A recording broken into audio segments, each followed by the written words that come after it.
Maldives' Foreign Minister Abdulla Shahid is in India on a 4-day visit. Shahid is set to hold extensive talks with his Indian counterpart Sushma Swaraj in capital New Delhi. World is One's principal diplomatic correspondent Sidhant Sibal caught up with the Maldivian minister in an exclusive conversation where he spoke on several issues, including Malay's ties with Beijing. Take a look. How do you now characterize the relationship between India and Maldives? Because we have seen under WION administration, the relationship was going towards a downward spiral. He junked the pro-India policy, India first policy.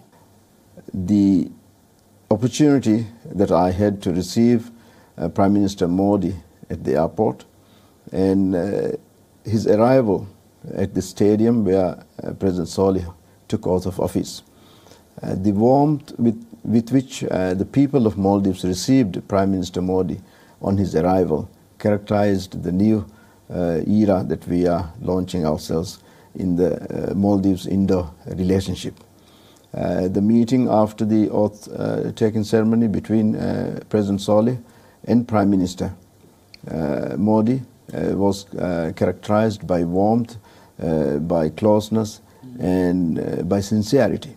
I had the privilege of sitting at that meeting, and I see nothing but success in the years to come. So what would you like India to do now, because you're facing a lot of challenges, including development challenges and infrastructure challenges? So what do you expect from New Delhi? As you know, President Yamin's dictatorship has taken the country to the brink of bankruptcy. We are debt-ridden. We need generous assistance from the Indian government to overcome the difficulties we are facing. We need budgetary assistance. We also need to deliver on the campaign promises that we have made. The pledges of development needs to be delivered. And in order to do that, the generous assistance of the Indian government is required. So assistance from the Indian government, but when the Prime Minister was there in Mali, the Indian Prime Minister, there was a joint statement also released between India and Maldives which talk about security and peace in the Indian Ocean region. What was the reason behind that statement, in the sense that what are the forces that can destabilize the entire region? Well, our region is key to maritime throughout the world. All the ships that travel between the African continent and the northeast Pacific go through our waters, and we have a responsibility. We have seen increased piracy in the Indian Ocean, from the Somali coast to the Maldives shores. We have seen many instances where pirates have boarded these ships.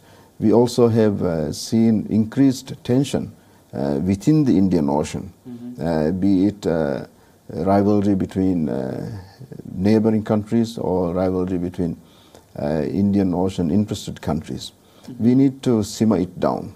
We need to make the Indian Ocean a zone of less tension and free access to all.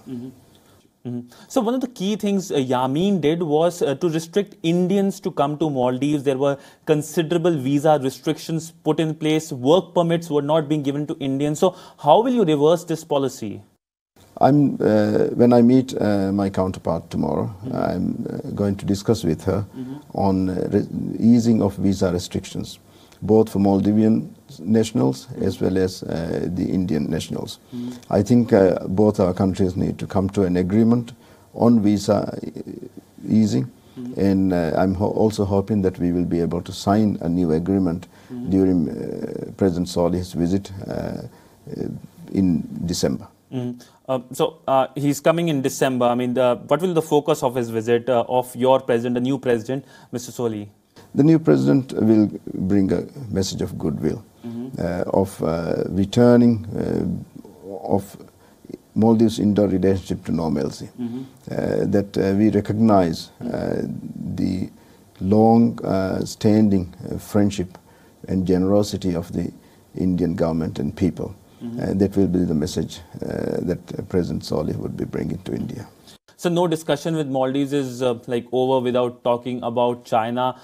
What will be the new relationship between the new government in Malé and with Beijing? Because we have seen that under Yamin, the government there became very pro-Beijing, something that worried New Delhi a lot, so much so that New Delhi thought that Maldives might become a Chinese outpost in Indian Ocean. So what do you think will be the relationship or ties like between the new government in Malé and with Beijing?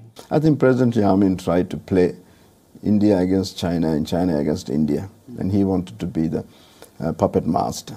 Of course, India and China are much larger. I mean, not in size, but in capacity of to see through what President Yamin was trying to do. President Yamin's failure came through because of the manner in which he has dealt in relations between China and the Maldives. We will not try to be a puppet master because we know better. There is no need to be the country which tries to play one against the other. We should be able to have good relationship with both. I know for a fact that both India and China would respect the sovereignty and territorial integrity and independence of the Maldives. None of these countries would be interested in making Maldives part of theirs. But they would be interested in sitting down with us as equals and discuss issues. And I see that that is the direction in which we will go. But we also will have to keep in mind the fact that our closest neighbor is India, the country which has delivered assistance to us in case of emergency in the past is India. And India will be the country which will in the future also do the same because of not only because of the geographic proximity but also because of the long-lasting friendship that we have had between our two countries. Goodwill between Malé and New Delhi, but when it comes to China, there is a legacy with China and the Yamin government. This is the debt issue which your country is facing. Recently, the former president, Mr. Nasheed, said that FTA, which Yamin government signed, there will be a relook on that FTA. So is your government planning a relook on the China and Maldives FTA, which was signed under the Yamin government? FTA was rushed through the parliament. I was a member of parliament at that time, and I, for one, was not informed of the session. So was many of my colleagues who did not get to know that the sitting was taking place until it was over. The parliament took, the parliamentary committee took less than 15 minutes or so to review a 1,000-page document. And it's unreasonable to believe that such a document can be reviewed in such a little time. Now I'm the foreign minister, I'm supposed to comment on this document, which I do not think is fair.